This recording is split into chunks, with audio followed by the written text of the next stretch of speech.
Partial autocorrelation is one of the lesser well-known time series tools. However, it still has its uses, particularly when building forecasting models. And in this video, I'll explain to you what partial autocorrelation is, why it's important, and how we can use it in Python. So let's get into it.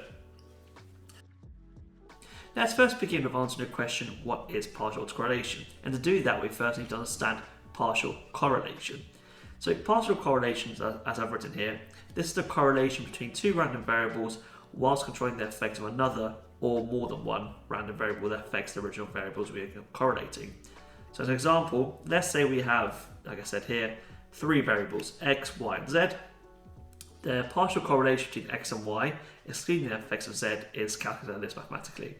Now, in this case, r is the correlation coefficient, which we discussed in the previous video, which ranges between -1 and 1, basically how much these variables correlate together. 1 and -1 being they correlate perfectly, either positive or negatively, 0 being they don't correlate at all with each other. And what we're doing here is, you can see, we're calculating the correlation coefficient of the three variables with each other. So we have xy, xz, yz, and then we're just taking we're trying to remove the difference of xz and yz from that correlation coefficient when we work out x and y. Don't worry too much about where this formula comes from. You can look up in your own time, but it's more the intuition behind it and just what we're trying to do. This formula is pretty much done for us by lots of mathematical functions inside Python, so you would never need to calculate this by hand. It's still important to know where it comes from, but don't spend too much time worrying about the maths. I certainly don't. It's more the intuition behind it that's the really important factor to really understand. And so partial autocorrelation is simply a series or correlated to itself by different steps in time. So that's where the word auto comes in. Auto means, like the same or by itself. So when we do partial autocorrelation of a time series, all we're doing is we're partially correlating a time series at two different states in time. That's all there is to it. And so basically what we're saying is we're correlating a time series at two different lags, not considering the effect of any intermediate lags. So what we're saying is, to a time series at yt, then we're going to partially autocorrelate it with a time series of yt minus 2. And by doing that, we're ignoring the effects of t minus 1 on that correlation. Again, we'll go into more concrete examples what this means, but that's the gist. We're just autocorrelating a time series at different lags, ignoring the effects of any intermediate lags between those two time steps. So like I said here, the correlation for a lag of 2 is only the correlation that lag 1 didn't explain. Right, so it's simple. It's basically normal autocorrelation, but we're ignoring any intermediate effects of other lags. Now, let's explain why this is useful. Like, why do we need partial autocorrelation for our, in our time series toolkit? Now, unlike autocorrelation, which you can things like trend, seasonality, partial autocorrelation is on its own is not as useful as autocorrelation. It does have one major use though, which is really important, and that is determining the number of autoregressive components when fitting in an ARIMA model. We'll get onto the ARIMA model in a later on video, but this is just building the building blocks behind how we actually construct an ARIMA model. So the PACF, which is short for partial autocorrelation function, is used to estimate the number of autoregressive components when fitting in an ARIMA model. And this is defined for something called the Box-Jenkins procedure. Again, don't worry too much about this. Feel free to look up in your own time. Box-Jenkins procedure is just a way of like a step-by-step process on how you fit an ARIMA model or a time series model to your data. And these models are often used to produce like the best forecast or the most like classical forecasting technique ARIMA, and the PACF provides a useful part in that model fitting process. So it's useful to know mainly for this reason. Apart from that, it hasn't got a lot of applications, but when we're trying to build this like intuition behind time series, and so partial autocorrelation is one of the key components behind building a forecasting model.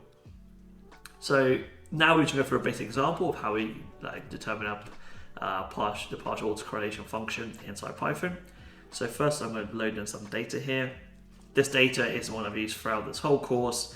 It's just a US airline passenger volume throughout the 1950s. Again, don't worry too much what the data is showing, it's more just the patterns in it. So as we can see here, between 1950 and 1960, it's increased pretty much linearly in time. And also there's some yearly fluctuations here occurring. You know, the passenger volume is lowest in winter and highest in summer. This data is indexed by month, by the way, so this seasonality is at a, it's got it repeats every 12 values because we have a yearly seasonality and the data is indexed by month. Again, I've used data many a time, so if you watch other videos, you know all about this, nothing new for you here. And then the way we do the partial autocorrelation function on this data is by this plot PACF function. And we get this simply from the stats models library. Again, like I said, it does all for us. We don't need to worry about this formula so much because, you know, in Python everything is nicely, you know, wrapped in for us. Again, it's just calling that function. It's just going to plot the PACF of the multiple lags. And what we see here is some interesting results. So for lag 1, we see lag 1 is very highly correlated with the current time step, and then we also see some other correlations which happen at, you know, give or take some seasonal components effects there. But on its own, to be honest, this plot isn't very useful, I'd argue. I mean, you see some weird things going on here where, you know, the blue region signifies what's statistically significant. So by that we mean which lags actually impact the current time step and which ones will be useful in building a model. But you see they're kind of like all over the place. Like we have, you know, one here, one, you know, it's all kind of scattered. There's not really constant pattern here. So normally when you're building an ARIMA model, what you would do is that, like I said, this is mainly used to calculate the number of components or autoregressive components you add to your model. But like I said, here it's not very obvious what to do. And normally what we do is that we would just carry out a grid search, or we would just test multiple autoregressive components, fit the model, and decide which components are best. Almost like parameter tuning, right? In reality, that's what most packages do, like AutoArima, which we'll get onto in into one of the next videos. All it does is just tests multiple autoregressive components and determines which one gives the best results. As opposed to, you can do this, again, that's quite compute intensive, and this is a lot easier because you can just say, well, I want this one, that one, that one. So like, you know, up to like the 12th flag, or 13th flag, sorry, I should say, we want to include in our model.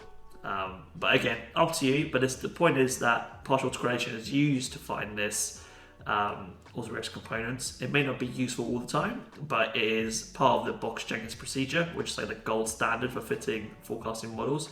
And so it's well worth knowing as a data scientist who's working in time series. So let's quickly recap the key points to discuss in this video. Partial autocorrelation is where we correlate a time series with itself, ignoring any effects of intermediate lags between the correlations. Partial autocorrelation itself is not really used that often, but it's mainly used in determining the number of autoregressive components when fitting an ARIMA model. This is part of the Box-Jenkins procedure, and so it's kind of like the gold standard when fitting forecasting models.